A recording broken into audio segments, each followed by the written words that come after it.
What's a good word, everyone? It's your boy DKB here. I just want to say thanks for all the support. The channel's been steadily growing, and the number you see below, you can drop a text, shoot a voicemail, any ideas, topics, collabs, etc. you guys want to see. I'll include them in future videos and live streams, and I'll catch you again. Be easy. What's the good word, Jets fans? It's your boy DKB here. There's a link in the description, by the way, to our Discord. I highly recommend you come kick it with us. But with that said, I'm breaking down another undrafted free agent that Aaron Glenn and Darren Muji put together this year, and we are covering wide receiver Demir Miller out of Rutgers. And anytime you see Rutgers University and the New York Jets put together, they're going to get the stamp, as one of my guys. I love when we pick up any people from Rutgers, because I think it is a team that has some underrated talent. Not like we've really hit it big in quite some time, but still, I generally just love the school as a whole. But with that said, Demir Miller was a really fun watch because he's one of the interesting candidates that have a ton of traits and attributes that you really like and can make him a clear difference maker. But he also has a ton of concerns and areas of opportunity and development that can take place for him. And so it's really a matter of he's one of the more healthy individuals, so you can take that out of the equation, and it's going to be up to his coaching staff. Aaron Glenn's put a lot of onus on developing some guys, and you want that from the top guys, right? Your Armand Mimbus you're drafting in the first, and you want it I was going to say trickling, but you want it to trickle all the way down to your UDFA class, and whoever ends up sticking sticks, right? But in Demir Miller's case, there is a ton to work with, and so I think at the very least he's another guy that can jump on scout team, and he can essentially replicate what you would get out of an Arian Smith to a certain degree. So I'm really excited about that. But he's coming in at 5'11", 181 pounds, and when you look at him, he looks built decently well, but I think you can argue he could put on maybe another 5 to 10 pounds as well, just to help with some of the physicality, and he won't lose any of what makes him great from a speed component. He was unranked as a recruit coming into college, but he also does have that multi-sport background, which you love to see out of anybody taking their talents to the professional level, being able to borrow a bunch of traits from these other sports. It tends to be key, right? I think if anything, it just keeps you not only mentally sharp, but it does allow you to kind of develop and hone your body and skill sets under additional pressure and duress. And so as long as you're not impacted from a health perspective, I think that ends up just kind of being ample opportunity to separate yourself. He does have a track background. He did play football both on the return unit as well as offensively and defensively. And he got a chance to play basketball as well. Earned himself a team captain spot, I believe, in 2023, where he played his first couple years at Monmouth. And overall, he has 43 games of starting experience that culminated with him getting an East-West Shrine Bowl invite. So 2024, not his best statistical season, but considering he got a jump up to the Big Ten in terms of talent level, considering Monmouth is a Division II school, it's still pretty, I want to say elite, but I don't want to oversell it, right? His numbers are really good considering Rutgers' scheme, the quarterback talent they have available to him, which meaning it's not like we have a top-tier guy or anybody's getting picked in the first 3 rounds or anything like that, and the fact that we are more rush-oriented, right? So pretty impressive coming off of 59-catch, 757-yard, 4-touchdown season. He earned a ton of accolades throughout the way as well. Second team All-CAA in 2022, which would have been in Monmouth. First team All-CAA, which would have been Monmouth as well. And then again with Monmouth, first team All-American in FCS by the Associated Press. So this is a guy that's been able to rack it up even during his tenure with Rutgers, though I believe he got and this could have been 2023, but Walter Payton Man of the Year is one of the most outstanding athletes at whatever division level he's going to be at. So not only is he seems like, for all accounts, right, no legal issues, no kind of crazy background stuff. Solid guy off the field, and then of course on the field, he's been able to produce according to the talent level that's around him, or I would even say excelling considering the talent level around him. Now with Monmouth, he broke a ton of records, right? You look at him holding or breaking records for single season catches, yards, most yards in a game, and I think most receiving yards in the game as well, where he had like a crazy 11 catch, 333 yard game for 2 touchdowns, something insane like that. But a ton of games where he's had multiple touchdowns, ton of games, 4 or 5 where he's had 11 catches apiece, which is his career high. And even with Rutgers, he ended up leading the team in catches there, and really was one of their most productive receivers coming out of Rutgers, or going to Rutgers anyways, in like the last decade plus.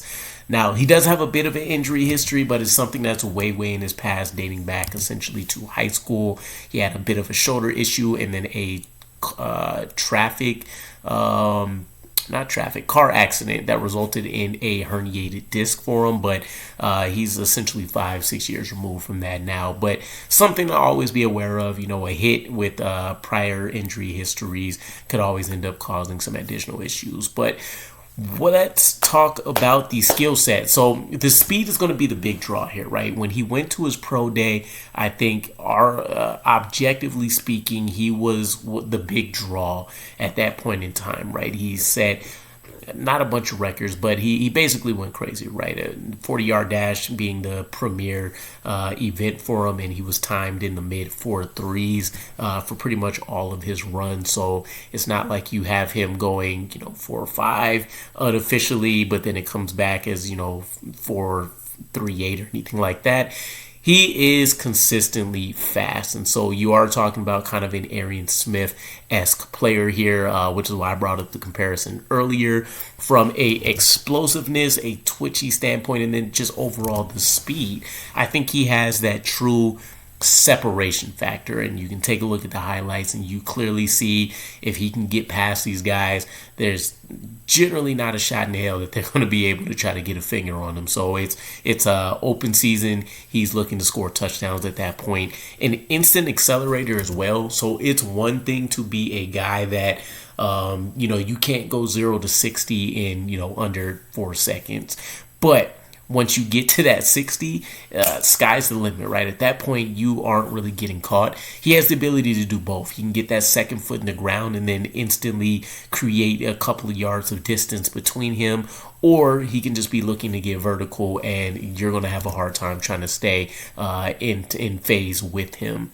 Explosive, I think overall, he's not the most loose or the most fluid, but when you see speed, you know speed. And I think this is a guy that knows how to move based on his, I don't even know how I want to say this, right? Because I consider myself to be a pretty fast guy in my day, but when you know how to utilize your speed, it comes off even more different, right? So the explosive factor looks crazier. The change of direction ability, even if your hips are maybe more stiffer than a guy that's a couple inches, a little bit heavier than you, looks different because you are operating at this, foot speed that looks different. And then again, overall, just being able to separate pretty much at your command and stuff makes it look really different on film.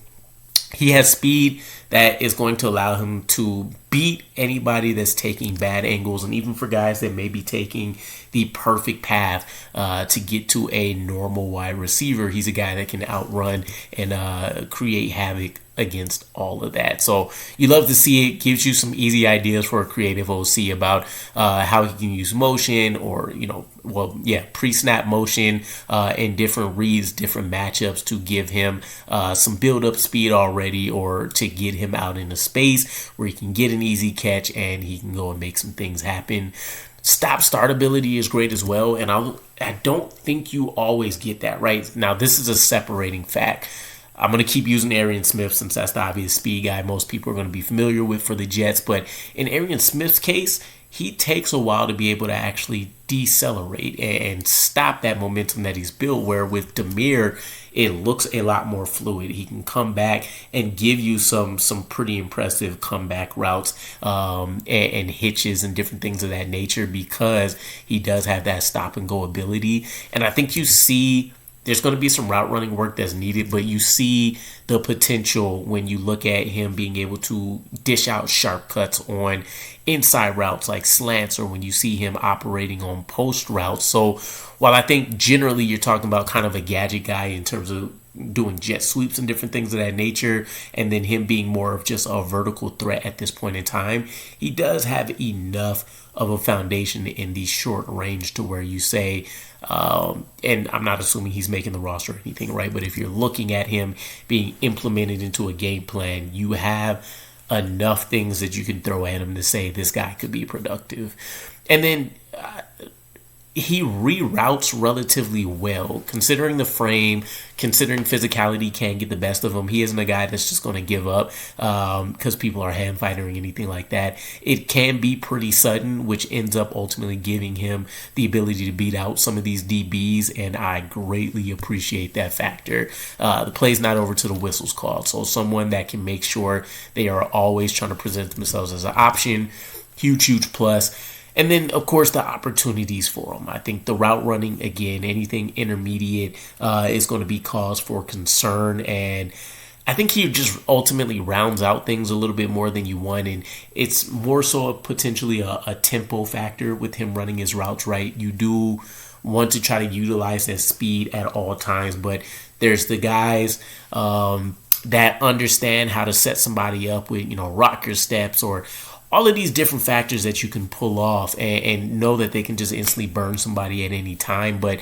what helps them open up things underneath or intermediate, or just even understanding that maybe even if they are the number one option, they don't need to or they're not going to be the preferred look on a certain concept because they are drawing double teams and different things like that. So how are they opening things up for other players?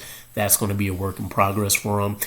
The ball tracking, the contested catch ability, all that is going to be, coming into question to enough of a degree. I don't think he does any of this stuff at an elite level, which is really going to be the question mark, right? And I think with a lot of speed guys, unless it's extremely clear that there's no real concerns about the hands, that conversation is going to come up for a lot of these guys because we've seen them walk into the league and walk themselves out because you need to be more than just fast, more than just quick, and more than just twitchy to carve out an actual NFL career. So I don't think it's a striking concern for him, but it's something we definitely want to pay attention to. Doesn't catch overly well outside of his frame. Again, none of this is at a severe level. Doesn't really... You'll see him try to pull off the trick of the trade of flashing the hands late so that a DB can't really play through and try to manipulate things in phase. But more often than not, you just see things end up kind of hitting them in the chest, or they drop off the hands because the, ability to get the technique down pat at the last second isn't quite there for him. Competition level, of course, coming from Monmouth and then again playing at Rutgers is going to draw some questions about what he can do against the next tier of talent now that he's in the NFL. And then the release package. Ultimately, that's going to need work. A lot of that comes down to the same thing as any other speedy guy. Physical defenders, guys that are a little bit stronger, a little bit longer than him since he doesn't have great size either. Not that that's a huge concern coming in at 5'11", but something to be concerned about. And then with him, I find it a little bit more intriguing that he's not necessarily as elusive or as much of a threat when it comes to being in traffic. I don't think he navigates that kind of situation very well when things are very congested. This is a guy that you do want to kind of move around and actually use as a literal chess piece per se, meaning that you're going to move him around and get him into a position to actually be able to go out and attack the defense. So we'll have to see how they plan to utilize and get around certain things like that. But again, the hands aren't a huge concern. If you look at the majority of his career with Monmouth, right, that wasn't a problem. Even in his elite year in 2023, he only had 3 drops on 120 targets. So this is a guy that it will be just fine with, right? Again, I don't know if he ever improves from being on the scout team if he does make the practice squad, but this is a guy that presents a I guess just overall an interesting developmental project for a guy that could come in and have some Victor Cruz type success, and I wouldn't say that it's necessarily the wildest thing to see. Or he can just come in and be serviceable whenever he's called up and called upon, or he'll just live long term on the scout team, and he'll present the looks for teams where we are combating speed threats, and we want to see what that looks like. So let me know what you guys think, though. Again, coming from Rutgers, it's going to be one of the guys I'm highly rooting for, and I'll catch you guys again. Peace.